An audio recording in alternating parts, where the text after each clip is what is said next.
আমাকে যখন ডান্ডা বেরি পড়াইছে, তো আল্লামা মামুনুল হক সাহেবের সামনে আমার পায়ের ভেতরে হাতুড়ি দিয়ে বাড়ি দিছে, আর ফিনকি দিয়ে রক্ত বের হয়ে গেছে ওনার সামনে। উনি এতটাই গরম হইছেন, যিনি ডান্ডা বেরি পড়াইতেছে তারা বলতেছে, যদি আসামি না হইতাম রে, কার পায়ে বাড়ি দিছ চিনোস না, তোরে খাইয়া ফেলতাম এখন।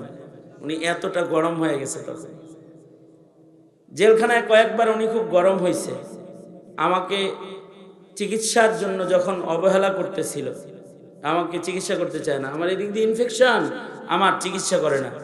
তো মামুনুল হক সাহেব বাইরে দাঁড়ায়, জেলখানার মাঝখানে দাঁড়ায় চিৎকার করে বলছে তখন, যে ইউবিকে যদি ভালো চিকিৎসার জন্য হসপিটালে না নাও, জেলখানায় আগুন লাগাইয়া দেবে, এই কথা বলছে। এবং এরপরে আমাকে তাড়াতাড়ি হসপিটালে পাঠায় দিচ্ছে চিকিৎসা করার জন্য। তো এই যে মামলা, এই মামলায়, এরকম মিথ্যা মামলায় আমি কতদিন রিমান্ড? আমার মতো মানুষ 22 দিন রিমান্ড। অসুস্থ রোগী মানুষ, আপনারা তো জানেন 90 সাল থেকে আমি কোনোদিন দৌড় দেইনি। আমি তো আপনাদের মাটিতে বড় হয়েছি, তাই না? 90 সাল থেকে আমার পায়ে ব্যথা, আমি দৌড় দিতে পারি না। তাই আমি ককটেল মেরে দৌড় দিয়ে পলাইলাম কোন জায়গা দিয়ে। আমি পুলিশকে বললাম, এরকম একটা সত্য মামলায় রিমান্ডে নিলেন আমাকে, মামলাটা মিথ্যা না? আমি কই ছিলাম বলেন? পুলিশ কয় আপনি বরিশাল ছিলেন। আমি বরিশাল ছিলাম জানেন, তারপরেও রিমান্ড? কয় উপরের নির্দেশ। উপরের আরো নির্দেশ আছে, সেগুলোর অপেক্ষা করো। যারা জুলুম করেছে আরো নির্দেশ উপরের আছে, সেগুলোর ইন্তজার করো, অপেক্ষা করো। আপনাদের এত কোরআন তেলাওয়াত আজকে শুনছেন, মনে হয় না সিঙ্গারের মাটিতে এমন লম্বা করে কোন সময় কোরআন তেলাওয়াত শুনছেন। আমার মনে হয় শোনেন নাই, আজকেই এত লম্বা শুনছেন। তাহলে আপনাদের ঈমান তো আজকে খুব তরতাজা, খুব বহুত আলী শানদার ঈমানের মালিক এখন আপনারা। আল্লাহর কথা হইল ঈমান বাড়ে তেলাওয়াত শুনলে। তাহলে সবার মুমিন যারা, সবার ঈমান এখন খুব চাঙ্গা, ঠিক না? হ্যাঁ। আর এখন যিনি আসতেছে ওনার ঈমান তো আরো চাঙ্গা, জিন্দা শাহজালাল। উনি আসতেছে এখন, আপনাদের ঈমানি জজবা যে হালাতে আছে আর ওনার ঈমান দীপ্ত কথা, এটা হলো এখন মানানসই। মাঝখানে আমার কথা বলা ঠিক না এখন, কিন্তু আমি বসছি আপনাদের মাদ্রাসার সাথে একটু মোহাব্বত বাড়াইতে, খাতির বাড়াইতে। মনে রাখবেন, এই মাদ্রাসাকে আপনারা যত বেশি মোহাব্বত করবেন, মাদ্রাসা তত বেশি উন্নতি হবে, তাড়াতাড়ি উপরের দিকে উঠবে। অল্প সময়ে এই মাদ্রাসার তালিমের যে উন্নতি হয়েছে, এতে আপনারা সবাই খুশি না? সিঙ্গারবাসী, তা আপনারা দোয়া করলে, সাথে থাকলে আরো দ্রুত এটা সামনের দিকে বেড়ে যাবে। আজকে যদি আমার আব্বাজান যদি আজকে থাকতেন, আর এই দৃশ্যটা যদি আজকে দারুল হিকমা আল ইরফানে আব্বা সচক্ষে দেখতেন, আমার আব্বা খুশিতে চোখের পানি ফেলতেন। আজকে এরকম একটা দৃশ্য আব্বাজানকে দেখাইতে পারিনি। উনি কবর জগতে আছে। আমার জন্মভূমি বারাহিরচর, কিন্তু এই সিঙ্গারবাসীর সাথে আমার বাবার মহব্বত, ভালোবাসা, টান এত বেশি যে আব্বা বাড়ি করলেন এখানে। শুধু বাড়ি করেই ক্ষান্ত হন নাই, নিজের কবরটাও এই সিঙ্গারেই থাক, এটা কামনা করে গুরুস্থানের পাশে আব্বা আর একটা মাদ্রাসা করছেন। গ্রামবাসী মাদ্রাসার জিম্মাদারিও আমাকে দিছে। আব্বার ওফাতের পরে ওটার দায়িত্ব আমার কাছে আসছে। এখানে আব্বাজান এই জায়গাটা পছন্দ করছেন। আব্বা বলছেন যে আমি তো দোয়া করি এই পাশের এই চক পুরাটাই দারুল হিকমা আল ইরফানের হয়ে যাক, আর তোমরা এখানে দাওরায়ে হাদিস জামিয়া করো, যেই জামিয়ার আলোতে এই গোটা মানিকগঞ্জবাসী শহর থেকে আলো পাইতে থাকবে। এটা আব্বার স্বপ্ন ছিল। প্রথম তো কিনছিলাম মাত্র 10% জমি, আব্বাজানের দোয়ার বরকতে এটা বড় হইতে হইতে এখন অনেক বড়, আলহামদুলিল্লাহ। আপনারা দোয়া করলে আরো বড় হয়ে যাবে। আপনাদের দোয়া অনেক দরকার, শুধু দোয়া করলে হবে না, আপনাদের সহযোগিতা দরকার। মনে রাখবেন একটা কথা, স্কুল, কলেজ, ইউনিভার্সিটি শিক্ষা সিলেবাস এমনভাবে পরিবর্তন করছে যে এই জায়গায় পড়ায় আপনি আপনার সন্তানের ঈমান বাঁচাইতে পারবেন না, সন্তানকে ঈমান চিনাইতে পারবেন না। সুতরাং আপনার সন্তানের ঈমান পাহারা দিবে এমন একটা দলও দরকার আছে। সমাজে যেমন পুলিশ দরকার আছে, সমাজে ওইরকম আলেম দরকার আছে।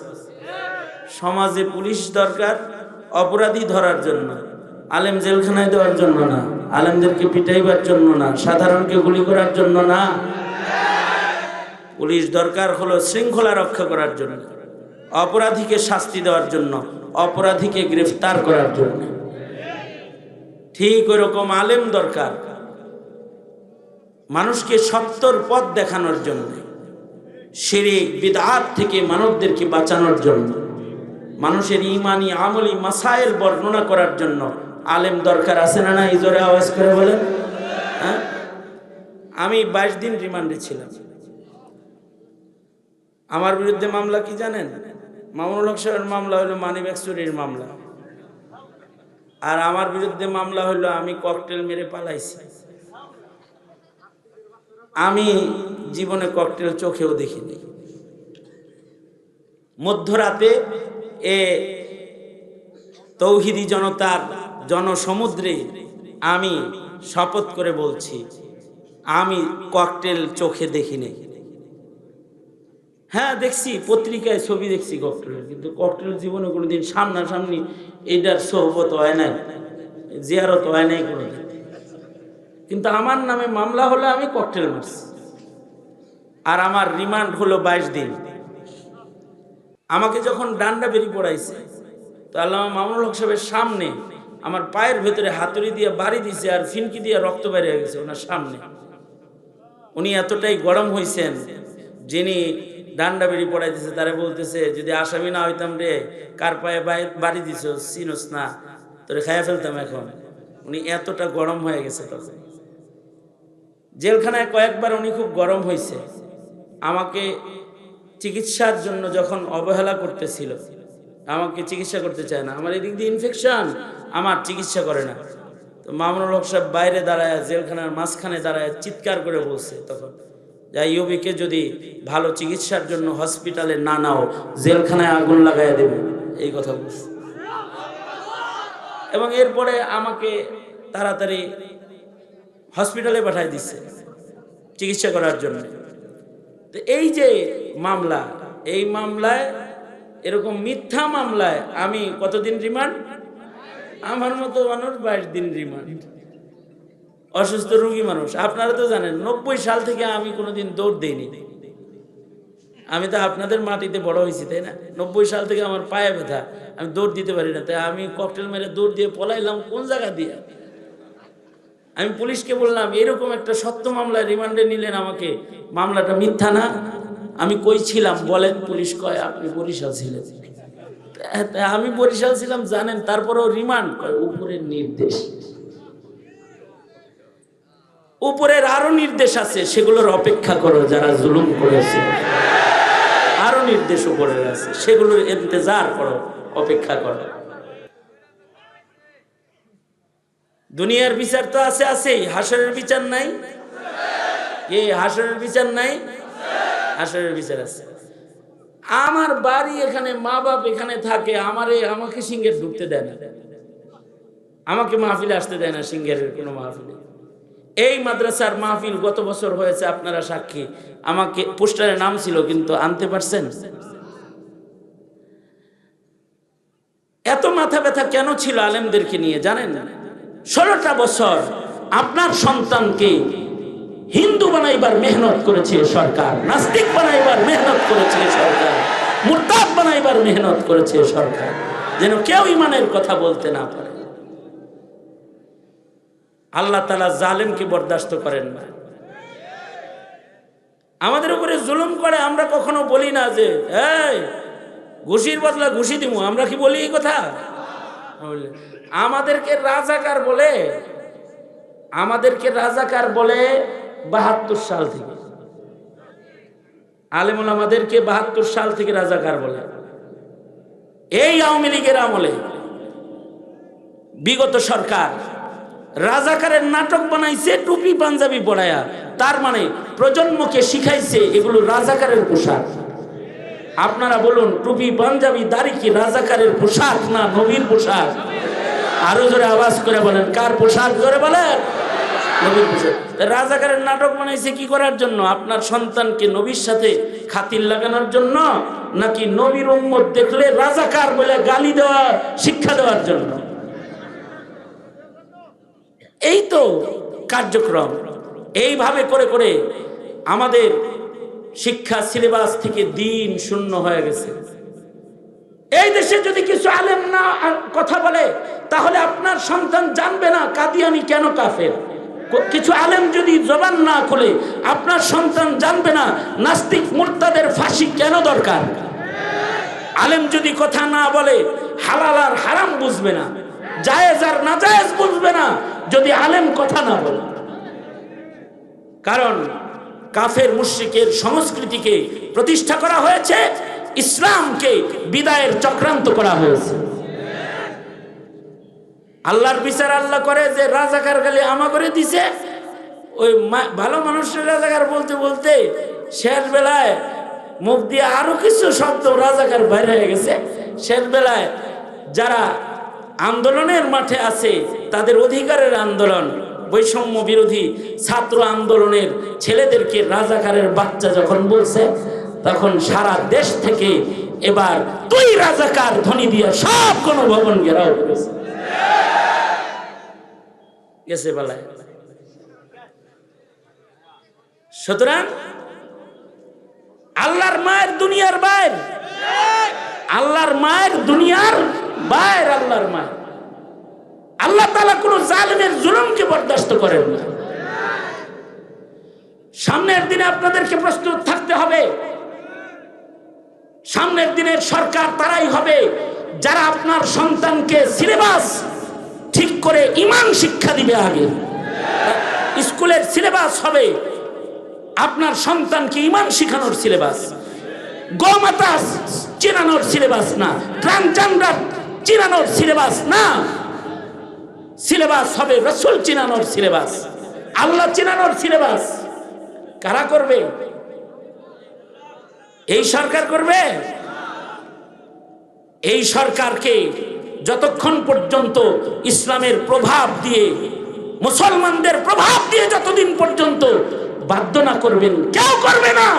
একটা সমাজ আসবে পরে নিজের সন্তানের ভেতরেও ঈমান খুঁজে পাইবেন না। সুতরাং সজাগ হওয়ার দরকার আছে না নাই? জোরে বলেন, আরো জোরে আওয়াজ করে বলেন, সজাগ হওয়ার দরকার আছে না নাই? সুতরাং আল্লামা মামুনুল হক যদি ডাক দেয় মুসলমানের অধিকার আদায়ের জন্য, রাজপথে যেতে প্রস্তুত আছি তো ইনশাআল্লাহ, আসি তো তৈয়ার আছি তো ইনশাআল্লাহ। মুসলমানের মাটিতে মুসলমানের অধিকার প্রতিষ্ঠার জন্য যদি ডাক দেয়, আহ্বানে সাড়া দিতে তৈরি আছি তো ইনশাআল্লাহ।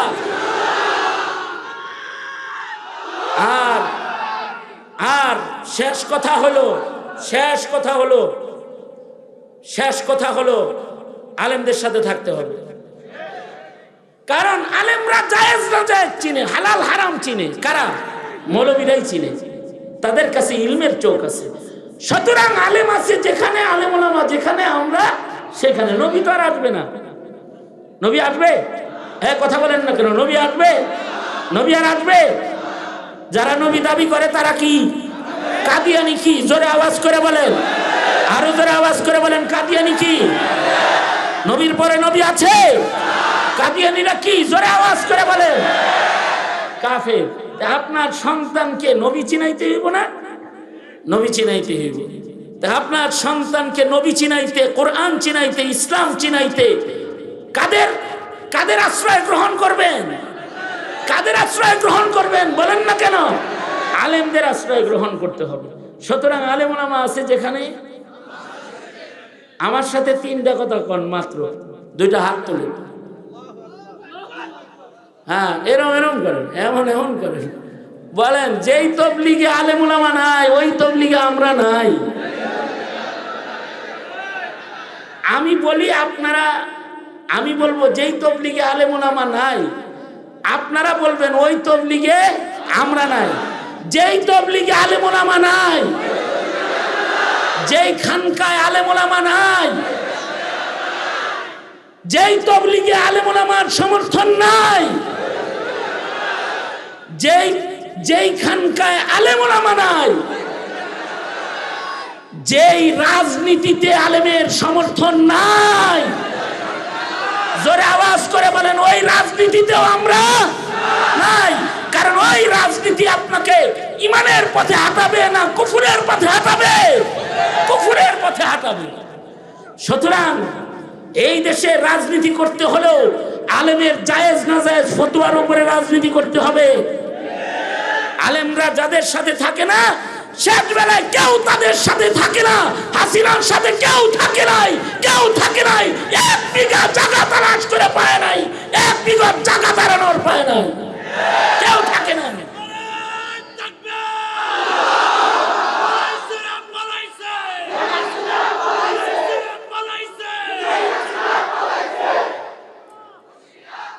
আল্লাহ কবুল করুক, আমিন বলেন। মাদ্রাসা দরকার আছে না নাই? মাদ্রাসার সাথে আছেন তো? ওই যে কথা ওইটাই, আপনাদের ভালোবাসার উপরেই নির্ভর করবে মাদ্রাসার অগ্রগতি, উন্নতি। এত বড় মজমায় আপনারা যদি 1000, 2000, 5000 করে টাকা আজকে একটু দিয়ে যান, তাহলে মাদ্রাসার দ্বিতীয় তালাই হয়ে যাবে, কোনো বাকি কালেকশন হবে না। নেতা এখনই আসবে, আল্লামা মামুনুল হক সাহেব পাগড়ি প্রদান করবে এবং এই শেখুল কুররারা মিলে এই মাদ্রাসার যে হাফিজ কুরআন 11 জন, এবছর পাগড়ি নিচ্ছে 11 জন হাফিজ কুরআন, ওদেরকে পাগড়ি প্রদান করবে।